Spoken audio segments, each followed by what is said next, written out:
చూస్తే blood camp, ఇక రాత్రంతా పెద్ద తుఫాన్. బార్డింగ్లో నిర్వహిస్తున్న బ్లడ్ క్యాంప్ ఎలా అవుతుందో అని చిన్న టెన్షన్ అయితే మాలో మొదలైంది. కానీ మన సంకల్పం మంచిదైతే ఏ కార్యక్రమం కూడా ఆగదు. ముఖ్యంగా బాడంగి, ముగడ మరియు చుట్టుపక్కల గ్రామాలను యువకులను అయితే మెచ్చుకోవాలి.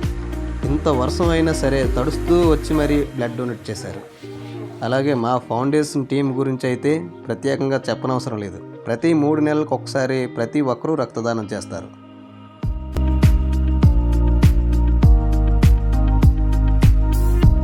పల్లెటూరులో బ్లడ్ క్యాంప్ పెట్టడానికి ముఖ్య కారణం, బ్లడ్ ఇస్తే ఏదో అయిపోతుందని చాలా వరకు అందరూ భయపడుతూ ఉంటారు.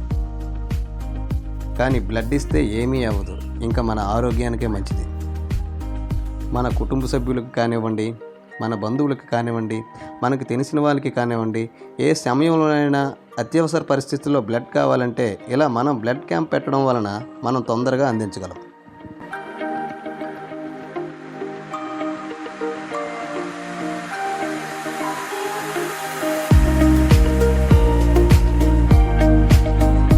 కానీ కొందరు అనుకుంటారు, ఎందుకు ఇలా బ్లడ్ డొనేట్ చేయాలి, డబ్బులు ఇస్తే బ్లడ్ దొరుకుతుంది కదా అని. డబ్బులు ఇస్తే రావడానికి ఇది ఒక చెట్టు నుంచో లేదా ఒక ఫ్యాక్టరీ నుంచో తయారైనది కాదండి. ఒక మనిషి ఇస్తేనే ఇంకొక మనిషికి కాపాడగలం.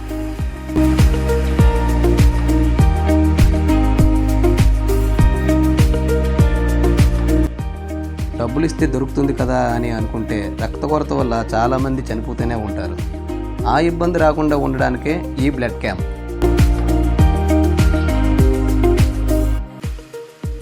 బ్లడ్ డొనేట్ చేసిన ప్రతి ఒక్కరికి పర్యావరణాన్ని కాపాడుకుందాం అనే మాటని గుర్తు చేస్తూ ప్రతి ఒక్కరికి ఒక మొక్క, వినాయక విగ్రహాన్ని అయితే అందించడం జరిగింది.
అలాగే మనం చేస్తున్న ఈ మంచి పనిని మెచ్చుకుంటూ బాడంగి గ్రామం స్కూల్ ప్రిన్సిపల్, కాలేజీ ప్రిన్సిపల్ అయితే రావడం జరిగింది.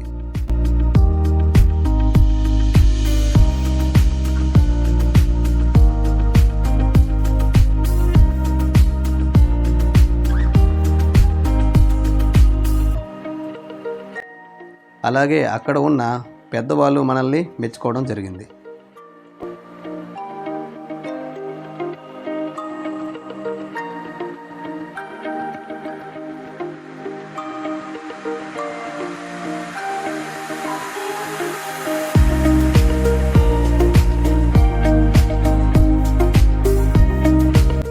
అలాగే మేము పిలిచిన వెంటనే మా ఫౌండేషన్ ద్వారా బ్లడ్ డొనేట్ చేయడానికి వచ్చిన ప్రతి ఒక్కరికి పేరు పేరున ధన్యవాదాలు.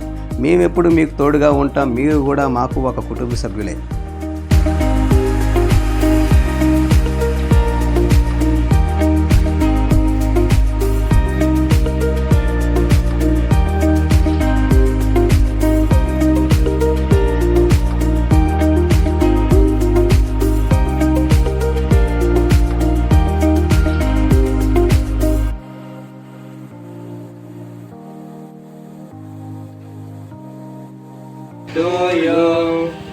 Happy birthday to you Sai.